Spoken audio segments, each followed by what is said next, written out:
नमस्कार दोस्तों, स्वागत है आप सबका आज के वीडियो में। है ना, हम मेंस्ट्रुएशन की क्लास कर रहे थे। है ना, हमारा फर्स्ट पार्ट तो कंप्लीट हो चुका था। उसमें हमने क्या देखा था? हमने 2D और 3D के बारे में पढ़ा था। है ना, उनमें डिफरेंस देखा था कि इसमें सिर्फ लंबाई और चौड़ाई होती है और 3D में लंबाई, चौड़ाई और ऊंचाई भी होती है। कौन कौन सी चीज़ें 2 डायमेंशन में आती है और कौन सी 3D में आती है, ये भी हमने देखा था। हमने आयत के बारे में, वर्ग के बारे में, घन, घनाभ, शंकु, इन सब के बारे में पढ़ा था। है ना, लेकिन आज हम उनको डिटेल में पढ़ेंगे। इनके फॉर्मूले क्या होते हैं, एरिया कैसे निकालते हैं, पेरीमीटर कैसे निकालते हैं ना, ये सारी चीज़ें हम इस वीडियो में कंप्लीट करेंगे। तो हम स्टार्ट करते हैं बिना देरी किए हमारा आज का वीडियो। देखिए, सबसे पहले आज हम पढ़ेंगे स्क्वायर। स्क्वायर यानी कि वर्ग के बारे में। तो जो वर्ग होता है ना, उसकी चारों भुजाएं बराबर होती है। ये वाली साइड, ये वाली साइड, ये वाली साइड और ये वाली साइड, चारों क्या होती है? इक्वल होती है।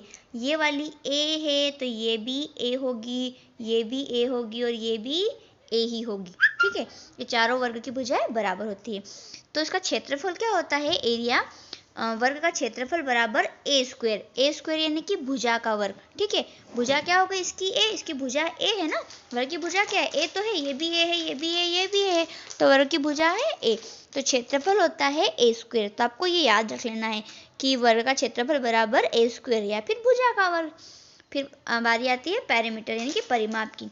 तो देखो, हमने परिमाप के बारे में मैंने आपको क्या बताया था कि जो बाउंड्री होती है ना, जो बॉर्डर होती है, उसको ऐड करते हैं तो परिमाप आता है। मैंने आपको एग्जाम्पल भी बताया था खेत का, कि कोई खेत है, उसके आसपास हमें बाउंड्री बनवानी है या कुछ भी करवाना है, तार वगैरह लगवाने हैं, तो हम क्या करेंगे? हम नापेंगे ना, यहाँ से कितना खेत है, यहाँ से कितना, यहाँ से कितना और ये कितना, तो ही तो हम उतना तार लाएंगे। तो परिमाप यानी कि पैरामीटर वही होता है, जो बाउंड्री होती है, जो बॉर्डर होती है ना, वही होती है। तो देखो, ये तो ए है, ये भी ए है, ये भी ए है, ये भी ए, तो ए ए ए को काउंट करा 4 बार तो क्या हो गया? 4a। तो यही तो हो गया हमारा फॉर्मूला कि वर्ग का परिमाप बराबर 4a। है ना। और विकर्ण, वर्ग का विकर्ण क्या होता है? √2 इंटू भुजा। अब देखो, √2 इंटू भुजा, तो ये विकर्ण आप सोच रहे होंगे आया कहाँ से? तो ये तो हो गया हमारा वर्ग, और बीच में हमने लाइन की थी तो ये बन गया विकर्ण। बीच में हम इस टाइप की लाइन खींचते ना, तो ये होता है विकर्ण। विकर्ण को हम इंग्लिश में बोलते हैं डायगोनल। तो ठीक है, हमने डी से इसको शो कर दिया है ना, डायगोनल को। अब हमने पाइथागोरस प्रमेय पढ़ रखा है ना, कि कर्ण का वर्ग बराबर लंब का वर्ग धन आधार का वर्ग, ये हम पढ़ चुके हैं ना। तो ये डी क्या हो गया? हमारा कर्ण। और लंब क्या हो गया? ए। और आधार क्या हो गया? ए। और उसी से हमने क्या लगाई? हमने ये पाइथागोरस प्रमेय लगाई है ना। तो देखो, ये हमारा हो गया है कर्ण का वर्ग यानी कि डी का वर्ग, लंब का वर्ग धनाधार का वर्ग, ए स्क्वायर धन ए स्क्वायर। तो जब ये ए स्क्वायर और ये स्क्वायर ऐड होंगे तो क्या बन जाएगा? 2a square. है ना, ये हो गया है 2a स्क्वायर। ठीक है, और यहाँ पे तो हमारा डी स्क्वायर ऑलरेडी है। अब ये वाला स्क्वायर हट गया है ना, ये वाला डी, जब ये डी स्क्वायर था हमने इसको हटाया तो ये यहाँ पर क्या हो जाएगा? √2a square. है ना, और यहाँ तो डी रह जाएगा, क्योंकि ये वाला स्क्वायर तो हमने हटा दिया ना, यहाँ √2 लगा दिया। अब देखो, ये भी ये यहाँ पे रूट है ना, यानी कि वर्गमूल निकालना है। तो ए स्क्वायर का वर्गमूल तो हो गया ए, ये तो बाहर आ गया है ना, इस वाले से कैंसिल हो गया। लेकिन ये √2 का वर्गमूल कहाँ निकलता है? ये तो √2 ऐसा कैसे ही होगा? तो √2 इंटू भुजा, ए इसके साथ है, इसका मतलब होता है ए का मतलब होता है भुजा, और डी क्या हो गया हमारा? विकर्ण। तो इससे बना हमारा विकर्ण का फॉर्मूला कि विकर्ण बराबर √2 इंटू भुजा। हम सोचते हैं ना √2 कहाँ से आया, तो ये ए से आया है। ठीक है, तो ये तीनों चीजें आपको याद रख लेनी है कि क्षेत्रफल, वर्ग का क्षेत्रफल बराबर ए स्क्वायर, है ना, और वर्ग का परिमाप बराबर 4a, और विकर्ण बराबर √2 इंटू भुजा। ठीक है, अब हम चलते हैं आयत की ओर। ठीक है, अब देखो आयत क्या होता है? ऐसा होता है ना, ये हमारा हो गया आयत। अब आयत का क्षेत्रफल बराबर लंबाई गुणित चौड़ाई। आयत का क्षेत्रफल क्या होता है? लंबाई गुणित चौड़ाई। तो ये हो एल हमारी हो गई लंबाई और बी हो गई ब्रिज यानी कि चौड़ाई। ये हमें याद रखना है, आयत का क्षेत्रफल बराबर लंबाई गुणित चौड़ाई। फिर आता है परिमाप यानी पेरीमीटर। तो आयत का परिमाप होता है 2 लंबाई धन चौड़ाई। 2 लंबाई धन चौड़ाई।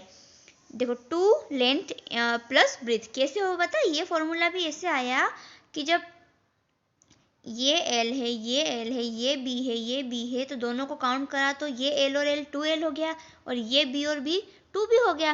तो 2l प्लस 2b, तो हमने 2 कॉमन ले लिया तो बचा क्या? l plus b। तो ये हो गया हमारा पेरीमीटर। यानी कि आयत का परिमाप, रेक्टेंगल है ना, आयत नहीं रेक्टेंगल, आयत का परिमाप बराबर 2l प्लस बी।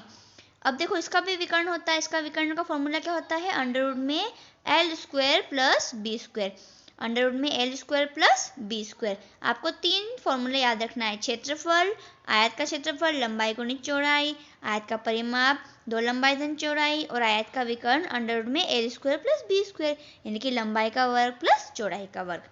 अब हम पढ़ते हैं वृत्त के बारे में, ठीक है। अब देखो वृत्त के बारे में आपको इतनी सारी चीज़ें पढ़ना पड़ेगी। वृत्त में वृत्त का व्यास भी होता है, वृत्त की त्रिज्या भी होती है, जीवा भी होती है, त्रिज्यखंड भी होता है, चाप भी होता है ना, और वृत्तखंड भी होता है। लेकिन अभी हम आज सिर्फ वृत्त का क्षेत्रफल और वृत्त की परिधि के बारे में पढ़ेंगे, ठीक है। तो ये है वृत्त, ये वृत्त होता है, बीच में ये जो लाइन है ये व्यास होता है, और व्यास जो आधा होता है ना, व्यास का आधा, वो त्रिज्या होती है, ठीक है। तो वृत्त का क्षेत्रफल होता है पाई आर स्क्वायर। क्या होता है वृत्त का क्षेत्रफल, पाई आर स्क्वायर। पाई का मान क्या होता है, 22/7 है ना, ये सभी को पता होता है। और यहाँ पे जो आर है ना, आर ये क्या है, वृत्त की त्रिज्या है। क्या है, वृत्त की त्रिज्या। और वृत्त की परिधि क्या होती है, 2 पाई आर। 2 फॉर्मूले याद रखना है, वृत्त का क्षेत्रफल बराबर पाई आर स्क्वायर, वृत्त की परिधि बराबर 2 पाई आर, है ना। और जो व्यास होता है ना, वृत्त का व्यास, ये देखो ये वृत्त का व्यास है, और व्यास को हम हाफ करते आधा करते हैं तो क्या बन जाती है हमारी त्रिज्या, यानी कि आर। अब देखो एक और फॉर्मूला होता है, आप सोचते हो ना कि पाई का मान 22/7 है, तो 22/7 ही क्यों होता है, ये क्यों होता है कि जब भी परिधि को व्यास से हम डिवाइड करते हैं, देखो जो वृत्त की परिधि है ना, ये परिधि और व्यास, परिधि को हम व्यास से डिवाइड करते हैं तो हमेशा आंसर पता है 22/7 ही आता है। आप ये, मैंने यहाँ पे 44 क्यों लिया पता है, मैंने यहाँ पर आर को 7 लेके देखा, ठीक है। तो हमेशा क्या मान आया, 22/7। आप अगर आर को कुछ भी ले लो मान, है ना, और फिर अगर आप सोल्व करोगे तो भी बार बार आपका 22/7 ही आएगा।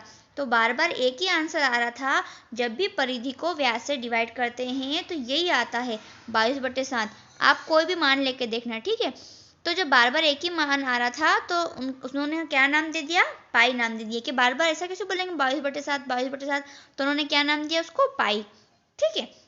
तो वृत्त का क्षेत्रफल पाई आर स्क्वायर, वृत्त की परिधि 2 पाई आर, है ना। और अब हम नेक्स्ट वीडियो में कंप्लीट करेंगे, हम आयत का क्षेत्रफल याद करेंगे, वर्ग का क्षेत्रफल ज्ञात करेंगे, वृत्त की परिधि ज्ञात करेंगे, और सारे फॉर्मूलों से रिलेटेड हम सवाल करेंगे, ठीक है। तो नेक्स्ट वीडियो भी आप जरूर देखना, ठीक है, और मेरे चैनल को सब्सक्राइब जरूर करें।